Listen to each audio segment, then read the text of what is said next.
कांग्रेस का जहर इतना बढ़ चुका है, पता नहीं 4 जून आते आते ये विष कहां कहां फैल जाएगा। 9 दिन हो गए, कांग्रेस ने मेरी 3 चुनौतियां हैं, उस पर कोई जवाब नहीं दिया। साथियों, कांग्रेस का जहर इतना बढ़ चुका है, पता नहीं 4 जून आते आते ये विष कहां कहां फैल जाएगा। जब कांग्रेस का मैनिफेस्टो आया तब मैंने देश को चेताया था,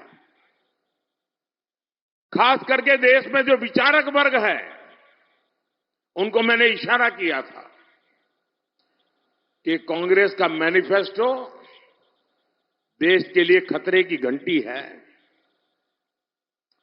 और मैंने साफ साफ कहा था कि मैं कांग्रेस के मैनिफेस्टो में मुस्लिम लीग की छाप देख रहा हूं।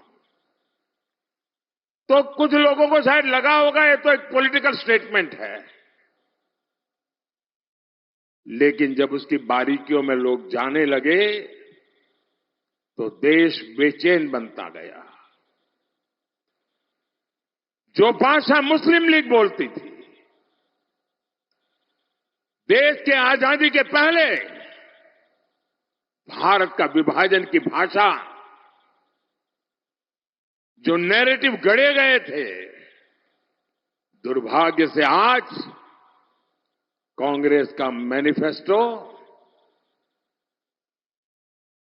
उन्हीं बातों को लेकर के आज देश के वासियों से वोट मांग रहे हैं। इंडिया अलायंस की रैलियों में इंडिया अलायंस के नेता मुस्लिम वोटर्स को वोट जिहाद करने की अपील कर रहे हैं, और वो भी कोई मदरसा से निकला हुआ बच्चा नहीं बोल रहा है। कांग्रेस के टॉप लीडरशिप में बैठने उठने वाले बहुत पढ़े लिखे परिवार के कांग्रेस के नेता वोट जिहाद की बात कर रहे हैं। और कांग्रेस का और वोट जिहाद का क्या रिश्ता कहलाता है, ये आपको कांग्रेस के इतिहास से पता चलेगा। आप याद करिए, जब देश में जिहाद के नाम पर आतंकी हमले होते थे, तब उन आतंकियों की वकालत में सबसे पहले कांग्रेस के लोग आते थे। कश्मीर में अलगाववादी जिहादियों की मेजबानी तब के प्रधानमंत्री करते थे, तस्वीरें मौजूद है। मुंबई में आतंकी हमला हुआ 26/11 को, उसमें कसाब और दूसरे आतंकियों को बचाने के लिए कांग्रेस के नेता आगे आए। मुंबई आतंकी हमले के जिहादियों को बचाने के लिए किताबें लिखी गई, कांग्रेस नेताओं ने उसे रिलीज किया। दिल्ली में बाटला हाउस एनकाउंटर में जिहादी आतंकवादी मारे गए तो कांग्रेस की मैडम, उनके आंखों में आंसू बह रहे थे, रुकते नहीं थे। ये कांग्रेस के नेता कह रहे। अफजल गुरु को फांसी हुई, उसे माफी दिलाने के लिए इसी इकोसिस्टम के लोग सुप्रीम कोर्ट से लेकर राष्ट्रपति तक पहुंच गए थे। और अब ये लोग देश में वोट जिहाद करने का नारा लगा रहे हैं। साथियों, कांग्रेस पार्टी इस समय 2 रणनीतियों पर चुनाव लड़ रही है। पहला, जाति के नाम पर समाज को बांटना। दूसरा, तुष्टीकरण के जरिए अपनी वोट बैंक को एकजुट करना। इसलिए कांग्रेस पार्टी ने पहले दलित, आदिवासी और पिछड़ा वर्ग के आरक्षण को लेकर झूठी शत-प्रतिशत झूठी अफवाहें फैलाना चारों तरफ चू चू चू करना शुरू कर दिया। इसे चुनाव का एजेंडा बनाने की कोशिश की और अब कांग्रेस आरक्षण के खिलाफ अपने असली मकसद में जुट गई है। Congress party SC, ST, OBC का आरक्षण उनसे छीनकर उसमें से हिस्सा लेकर एससी, एसटी, ओबीसी समुदाय को अन्याय करके धर्म के आधार पर आरक्षण के लिए संविधान परिवर्तित करना और मुसलमानों को आरक्षण देना, इसके लिए तैयारी कर रहे हैं। कर्नाटका में कांग्रेस ने क्या किया? रातों रात फतवा जारी किया,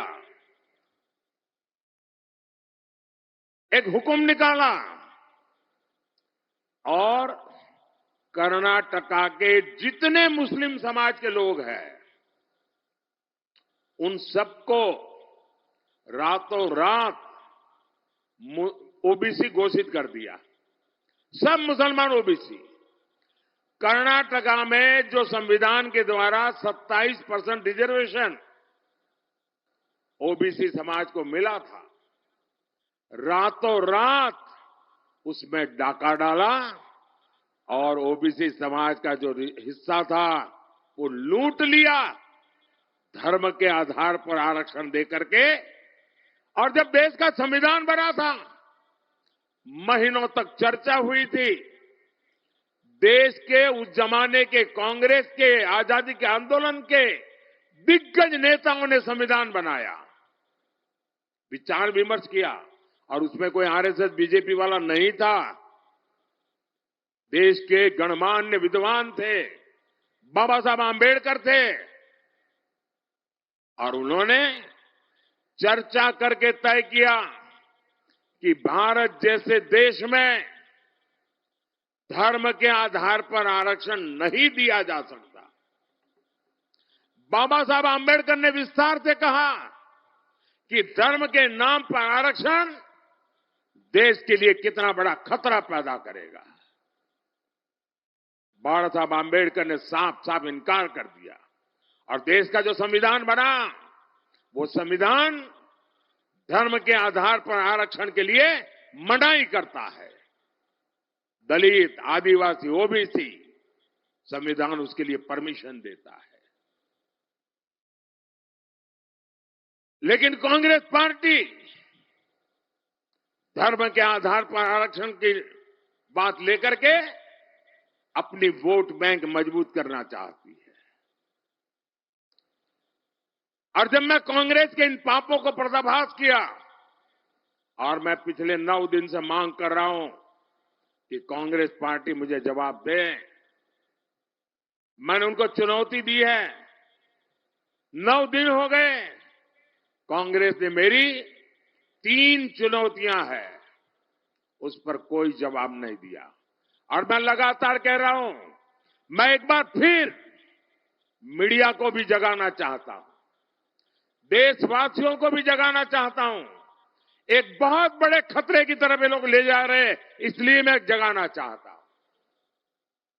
और मेरी 3 चैलेंज क्या है? मेरा पहला चैलेंज है, क्या कांग्रेस ये लिख करके देश को देगी कि वो संविधान बदलकर धर्म के आधार पर मुसलमानों को आरक्षण नहीं देंगे? लिख करके दो।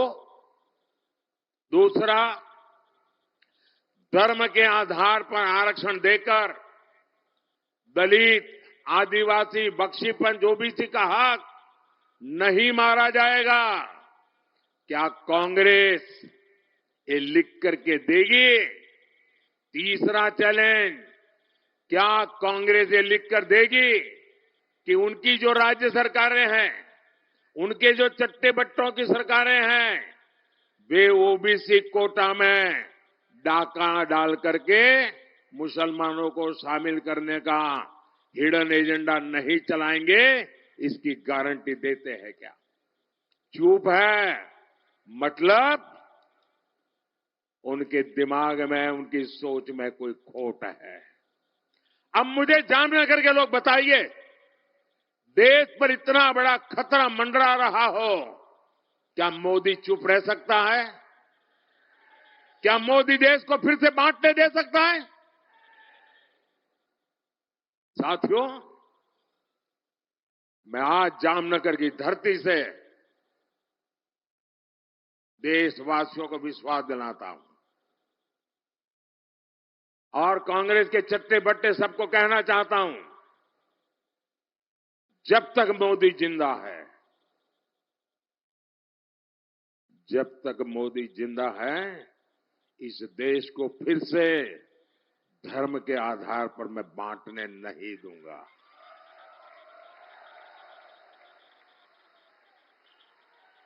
धर्म के आधार पर दलित, आदिवासी, बख्शीपांच, इनके हक छीनने नहीं दूंगा। ये जिंदा हूं तब तक मैं लड़ता रहूंगा। और कांग्रेस जवाब देने के बजाय मुंह छिपाकर देशवासियों की आंख में धूल झोंक रही है। साथियों, कांग्रेस के लोग, उसके शहजादे, पूरी उनकी इकोसिस्टम हमारी आस्था पर प्रहार करने का कोई मौका नहीं छोड़ते। आपको याद होगा, कुछ समय पहले मैं विकास कार्यों के एक काम को करने के लिए द्वारिका आया था। द्वारिकाधीश के दर्शन के बाद मैं समुद्र के नीचे उस द्वारिका के दर्शन करने गया जिसका वर्णन हमारे धर्म ग्रंथों में आता है। मैंने समुद्र के भीतर कुछ देर ध्यान और पूजन भी किया। कांग्रेस के शहजादे को उससे भी तकलीफ है और मैं तो हैरान हूं, उत्तर प्रदेश में, बिहार में जो अपने आप को यदुवंशी कहते हैं, वो उनके साथ बैठे हैं जो श्री कृष्ण की द्वारिका को नकार देते हैं और जो शहजादा श्री कृष्ण की द्वारिका में पूजा अगर हो तो उसका मजाक उड़ाता है। उन्होंने कहा कि समुद्र के भीतर पूजा के लिए कुछ नहीं है। अरे, जिसको मिनिमम नॉलेज नहीं है, ऐसे लोगों से क्या करना? आप मुझे बताइए, इनकी हिम्मत है कि किसी दूसरे मजहब के बारे में ऐसी बात कर दे? ये किसी दूसरे की मजहब की बातों को झूठा कह सकते, उसके मजाक उड़ा सकते हैं? ये राम मंदिर का बहिष्कार करते हैं, द्वारका को झूठा बताते हैं, हिंदू धर्म की शक्ति ऐलान कर दिया। हिंदू धर्म में जो शक्ति की कल्पना है, मैं उस शक्ति का विनाश कर दूंगा। क्या इस देश में कोई शक्ति के विनाश की कल्पना कर सकता है क्या? हम शक्ति के उपासक हैं जी। ये कांग्रेस का चरित्र है। अभी तो उन्होंने कह दिया शिव और राम का भी झगड़ा करा दूंगा। उन्होंने ये भी कह दिया कि हम राम को पराजित करेंगे। क्या हो गया है कांग्रेस को? और इसलिए मैं कह रहा हूं, कांग्रेस से बहुत सावधान रहने की जरूरत है।